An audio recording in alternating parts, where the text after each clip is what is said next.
Hello everyone, Trophy Wine Hunter. Welcome back to my YouTube channel. Today I'm doing a review of the wine list on the business class of Qatar Airways. I don't do reviews of business class wine lists because they're usually not that interesting, but Qatar Airlines is really different and really has a nice list even in business class. So this was a flight I took from Montreal to Doha, and I thought I'd go through just in general how I select wines on a plane. Again, it's not usually that interesting on other airlines, so I don't usually have anything I really want to drink, but in here it was a very nice selection. So they start off with first two champagnes, and in general, even for beginners, when you have a choice of two champagnes between just a regular champagne and rosé, I almost always will go for the rosé just because it's more exclusive. It's probably going to be more expensive, so you get more value for your money.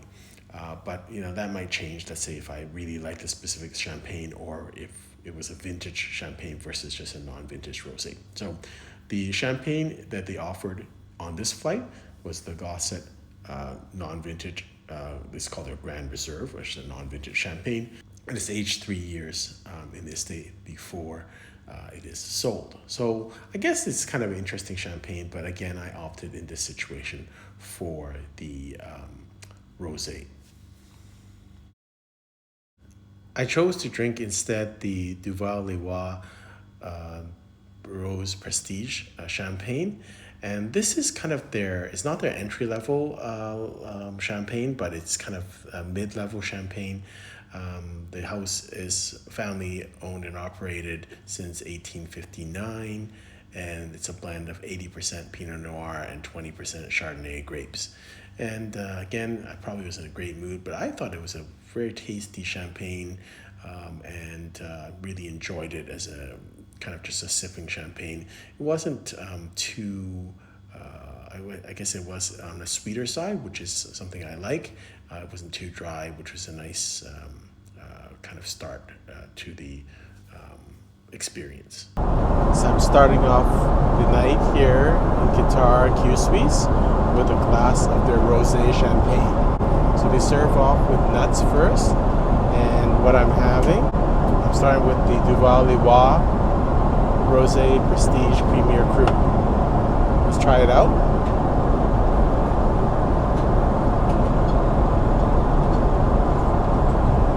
Nice, good acidity, good freshness. I'm actually just enjoying it. A little bit of residual grapefruit, but a lot of red fruit.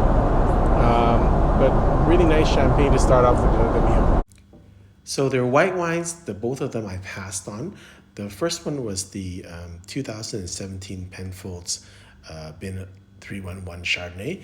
I guess that's a pretty decent wine. It's probably a $40 or $50 wine in BC. So that's a bit better than most business class. Most business class are, just $20 to $30 wines, which are really not that interesting to me. This has got a little age on it, 2017. So I guess it's a wine that I could consider, but again, it wasn't something that I would think that I really wanted to try. I could try this probably anytime when I was here, so it wasn't that interesting to me.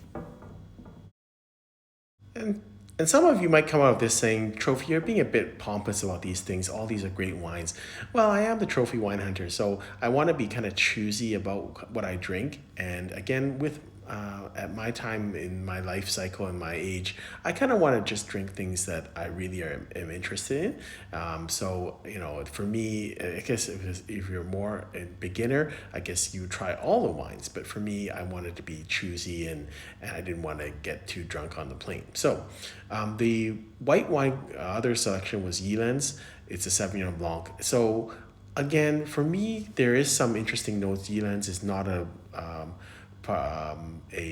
label that I'm familiar with and that we can get in BC, but Sauvignon Blanc, New Zealand Sauvignon Blanc, really, unless it's going to be top end stuff that I've never seen, probably wouldn't be of huge interest to me. So, and again, probably it's about, if it was available in BC, probably be about a $20 or $30 wine. So really, from my perspective, they were more interesting wines. And after all of this talk, I ended up choosing the 2022 Mirabeau X. And again, it depends on your mood. Some days it'll be different things, but I just saw a Chardonnay, a Sauvignon Blanc, and didn't really interest me as much as a heavier rosé. And I've been drinking rosés. My knock on rosés is they're light, too light in terms of for pairing with food, and not enough substance. And there's a lot of these. I just had one which I'm going to review from Income Cellars. Very similar, where it's the color is super light, but actually the kind of content or the taste is actually heavier. So this is a blend of 30% Grenache, 30% Syrah, 20% Cabernet Sauvignon, 15% Cinsault, and 5% Grenache Blanc in this style of the Provence type rosé winemaking. And this is really represents to me the best of the rosé winemaking. A little bit heavier in terms of style, light in color, but heavy on taste, and still fairly good alcohol content at 12.4%. So I really liked it and thought that would be a nice pairing, and really thought it was an interesting wine. Now we go to the red wines. I was really excited to see that they actually put on a growth wine on the list. And that to me is kind of anytime you get to drink or try a growth wine, it's always interesting. And I do like to do this and not pass up the opportunity. So this is Chateau Coste Laborie from the Saint Estèphe region. It's the 2015 vintage, which is a great vintage. It's a fifth growth, and not that easy to find, and probably not my first choice of fifth growth wine. So again, it's an opportunity for me to try a wine that I wouldn't really buy normally, but at least I can try it. So I really enjoyed that opportunity. I had them actually poured into the glass with my appetizer, and I'll just kind of go back and say my rosé was paired with a lobster tail, and then I also had this with a lobster thermidor. Probably not the greatest pairing, but I didn't want to pass up the opportunity of try the Coste Laborie, which actually benefited from the aeration in the glass. I had that for another 30-45 minutes while the meal was being served. So I really appreciate the opportunity to taste this wine.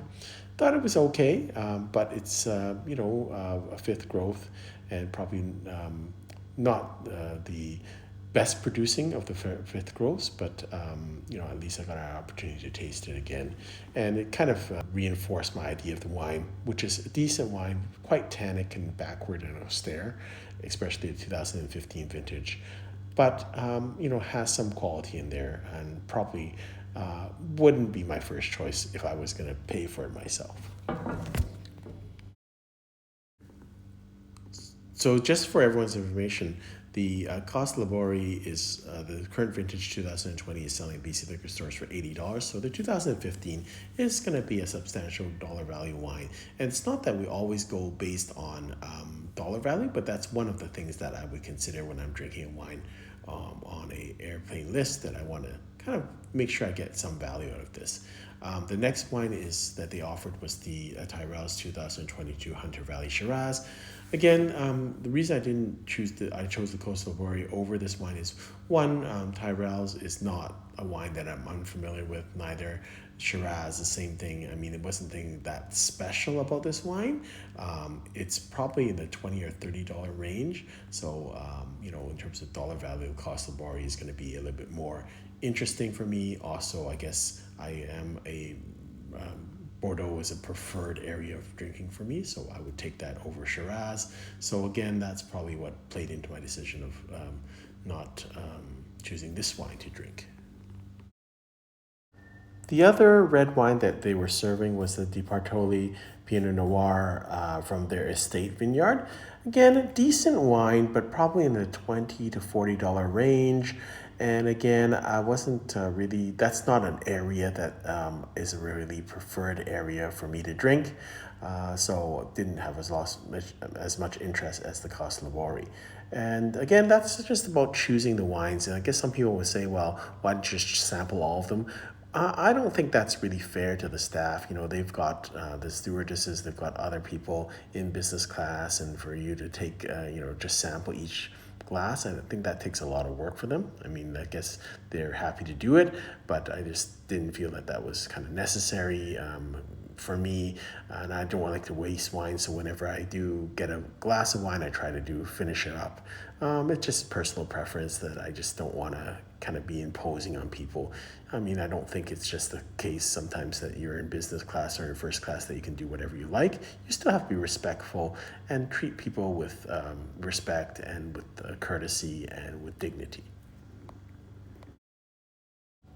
I'll just mention also that if you're interested in what I ate during the trip, I have a separate video on that on my other channel, Trophy Food Experiences, and likewise the actual cabin. I go through the review of that and the check-in process and the excellent arrival lounge pre-customs at Doha Airport for Qatar Airlines business class. So that's kind of a neat thing. So going back to the wines, the sweet wine they had, I was really happy to see the Kratcher 2020 offered.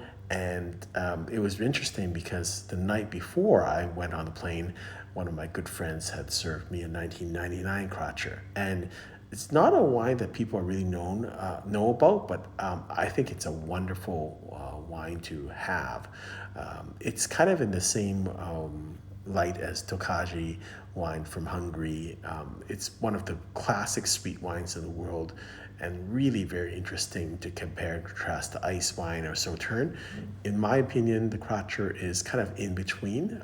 It does have the sweetness, a little bit more sweetness than Sauterne, but not as much as I would say German Auslese or BC ice wine. So it's got a honey kind of characteristic to it. Really enjoy it. Still drinking through Kratcher a little bit more to get a little bit more an understanding of the wine, but really enjoyed the experience of tasting a new Kratcher, which I could see did not have the same elements as the 1999 that my friend had served me the night before. The other choice of the sweet wine was a 20-year-old tawny port from Quinta de la Rosa. And again, from my perspective, when I'm offered port, I like to see vintage port, tawny or cojeta. They're all good, but generally speaking, the value of them are going to be lower, and it's not things that I can't get myself or can't taste myself. And generally speaking, all tawny or all cojeta is going to taste relatively decent. It is kind of the process is not as distinctive. It's made to be kind of more generic in terms of its taste profile, just like non-vintage champagne. And so if they were serving vintage port, I would be more interested because that would be more characteristic of the year and the producer and their top end or top shelf port. I hope you've enjoyed this video. I know I enjoyed my flight and drinking the wines and just looking through them. Until next time, happy drinking.